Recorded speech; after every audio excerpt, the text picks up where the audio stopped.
Hey guys, what's going on? It's Annie, and today I'm going to be showing you how I frame my fingerboards. I posted a photo a week ago, and by the time you watch this, it's probably like 2 weeks ago, but I posted a photo onto my story of the fingerboards that I've hung up, and I got a lot of questions on how I did this. Ryan, aka Enjoy Fingerboarding, actually taught me how to do this, and I watched his story on how to do it. I sort of took Ryan's method and adapted it to work for myself, so I figured I'd make a video on how I've done that. Yeah, let's go ahead and get started. This video is kind of like off the cuff. I don't have anything scripted, so excuse me if it doesn't seem as organized as usual, but yeah, I'm gonna show you the materials that you need. Alright, so first thing, obviously you need your fingerboard. I know some people who lacquer the bottom just to, I guess, preserve it a bit more, but I'm not gonna do that today. I'm just gonna stick with how the Flint came. Aside from this, you're obviously gonna need your frame. I got this from IKEA. It's called the Hofsta frame. So frames usually come with this at the back. We'll worry about that later, but just note that that's completely normal. I want to note that you want to make sure you're getting a deep enough frame. So I've had issues with frames like this where the frame isn't deep enough and you can't really put like a fingerboard here and have it covered in the protective plastic that this one has. Especially since we're all in quarantine right now, I don't think it's a good idea to just go out and buy stuff all the time. So if you only have this type of frame available at home, then don't worry about that. I'll be doing a separate tutorial. If you can, just get this type of frame. Next thing you'll need is cardboard or anything that is thick enough. Some people use bottle caps, that's what Ryan uses. Next, you're going to need some baking sheet, or newspaper works too. I use baking sheet just because it's a non-stick surface, so yeah. The next thing you're gonna need is glue. I'm using Patex glue. Any sort of super glue will do. If you can get the type of glue that specifically sticks wood together, I think that's best, so maybe Gorilla Glue will work too.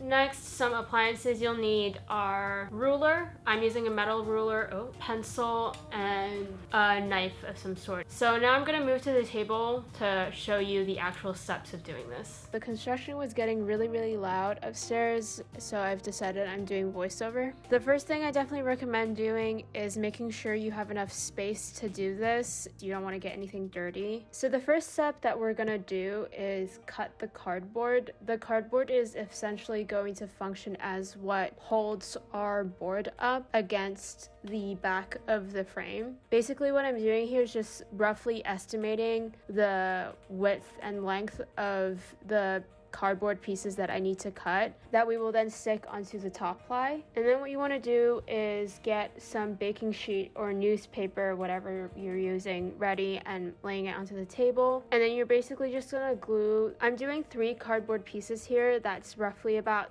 1 centimeter, and that's all you really need to prop your board up. So once the glue is dry with the cardboard, you just want to take your fingerboard and put some glue on top. You want to make sure it's the middle, as middle as you can. And what I'm doing here is I'm kind of just spreading a little bit of the glue to have it cover a little bit more surface. And then basically you just want to stick the cardboard on top and let it dry. One thing I definitely recommend doing is maybe getting some heavy objects, maybe a book, and just placing it on top so that there's more pressure applied. And then while we wait for that to dry, you're just basically gonna take apart your frame. Not rocket science, but if your frame comes with that plastic shield thing, don't remove the protective stuff on it because you don't want that to get dirty or scratched. So my frame came with this really annoying sticker on the front. If you remove it and you find that it looks kind of weird and the surface looks really uneven or something like that, if you want, you can get a piece of paper and trace out the size of this piece of cardboard basically and stick it on top. But I actually like the rough look, so I'm okay with it, so I'm just leaving it as it is. I also like that it's like a brown color. With that stand at the back, I'm just taking it off really. I don't plan on using this frame again anyway, so I'm just taking it off the back. Then what we're gonna do is we're gonna take the ruler and we're going to measure out the midpoints of both the horizontal and vertical axis, make a little mark of where the midpoints are, and then once you've found those, draw a small cross where those 2 points overlap. Make sure it's small enough to the point where your board is going to cover it completely. I'm just erasing the other little dots that I made on the cardboard because I don't want them to show up when I hang it up. And by now your glue should have dried.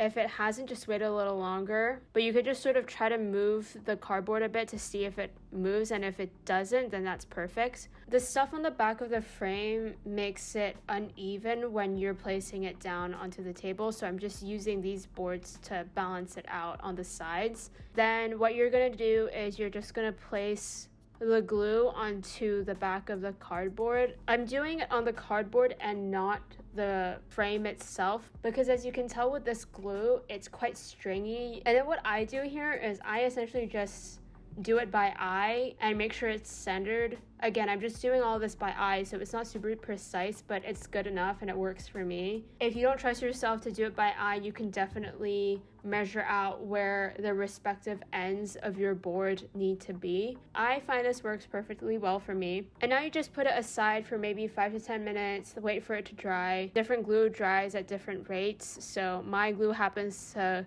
dry really quickly, so I don't have to wait as long. While that dries, you just get your frame ready. You take all that protective stuff off of your frame, and then your final step is, once the glue is dry, you're going to place the back of the frame on and you close it, and there you have it. Now you have a framed board.